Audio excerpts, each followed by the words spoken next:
ನಾನು ರಿಪೋರ್ಟರ್ ಆಗಿದ್ದಾಗ first time ಭೇಟಿಯಾಗಿದ್ದು Appu ಸರ್ನ.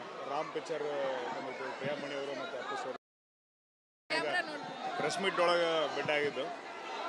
ಅವತ್ತು ಫಸ್ಟ್ ಭೇಟಿಯಾದಾಗ ನಾನು ಆ್ಯಕ್ಟರ್ ಆಗಿರಲಿಲ್ಲ.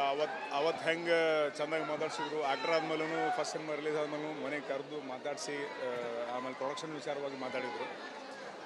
ಒಂದು 2-3 ಸರಿ ಭೇಟಿ ಮಾಡಿದ ಅನುಭವ ಆಯ್ತಲ್ಲ, ಅದು ಯಾವಾಗಲೂ ಹಸಿರಾಗಿ ಹಂಗೆ ಉಳ್ಕೊಂಡಿರ್ತೈತೆ. ಆಮೇಲೆ ನಾನು ಪುಣ್ಯ ಮಾಡಿ ಅನ್ಸುತ್ತೆ, ಅಂದರೆ ಆ ಅನುಭವಗಳು ಇದಾವಲ್ಲ ಜೊತೆಗೆ ಅಂತ ಅಂದ್ಕೊಂಡು ಅದನ್ನೆಲ್ಲ ಹೊರತುಪಡಿಸಿ ಅಭಿಮಾನಿಯಾಗಿ ಮತ್ತು ಕನ್ನಡ ನಾಡಿನ ಈ ಮಣ್ಣಿನ ಮಕ್ಕಳಾಗಿ ನಾವು ಅವ್ರ ನಟರನ್ನಾಗ ಅಷ್ಟೇ ಅಲ್ಲ, ಅವ್ರು ಏನೇನು ಕೆಲಸ ಮಾಡ್ಯಾರಲ್ಲ ಅವೆಲ್ಲವೂ ಕೂಡ ಆದರ್ಶವಾಗಿ ಉಳಿದವು, ಯಾವತ್ತೂ ಉಳಿದವು. ಮತ್ತು ಯಾವತ್ತೂ ಕೂಡ ಒಳ್ಳೆ ಮನಸ್ಸಿರೋರಿಗೆ ಮತ್ತು ಒಳ್ಳೆ ಕೆಲಸ ಮಾಡೋರಿಗೆ ಅಪ್ಪು ಸರ್ ಸ್ಫೂರ್ತಿಯಾಗಿದ್ದೇ ಇರ್ತಾರೆ. ಹೌದು, ಅಂದರೆ ಆ ಒಂದು ಆರ ಇತ್ತಲ್ಲ, ಅಪ್ಪು ಅವರ ನಗು ಆಗಿರಲಿ, ಅವ್ರ ವ್ಯಕ್ತಿತ್ವ ಆಗಿರಲಿ, ಅವ್ರ ಚಾರ್ಮ್ ಆಗಿರಲಿ, ಮತ್ತು ಅವ್ರ ಒಳ್ಳೆ ಮನಸ್ಸಾಗಿರಲಿ, ನಮಗೆ ಆಮೇಲೆ ಎಷ್ಟೊಂದು ವಿಚಾರಗಳು ನಮಗೆ ಅವ್ರು ತೀರ್ಕೊಂಡ ಮೇಲೆ ಗೊತ್ತಾಗ್ತದೆ. ಅವ್ರ ಲಿಂಗೈಕ್ಯ ಆದಮೇಲೆ ನಮ್ಗೆ ಗೊತ್ತಾಯ್ತು, ಇಷ್ಟು ಕೆಲಸ ಮಾಡ್ಯಾರ ಅಂತ ಅಂದ್ಕೊಂಡು. ಸ್ಫೂರ್ತಿ ದಿನ ಅಂತ ಕರೆಯೋದು ಇವತ್ತಿಂದಲ್ಲ, ಅವರು ಯಾವತ್ತು ಅವ್ರನ್ನ ಮನಸ್ಸಿನಾಗ ತೊಗೊಂಡಿರ್ತಾರಲ್ಲ ಆವತ್ತಿಂದಲೇ ಸ್ಫೂರ್ತಿ ದಿನ ಶುರು ಆಗೈತೆ.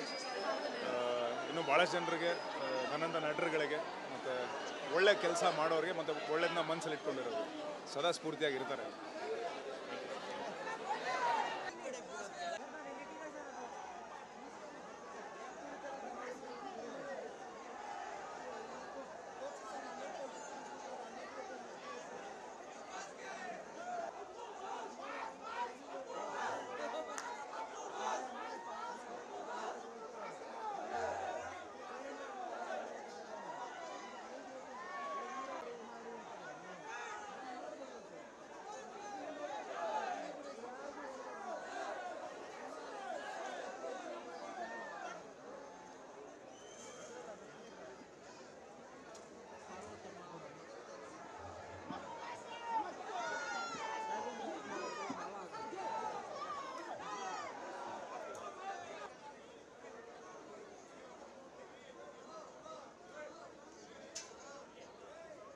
ಗುರುಗಳು ಈ ಕಡೆ ಬಂದ್ಬಿಡು.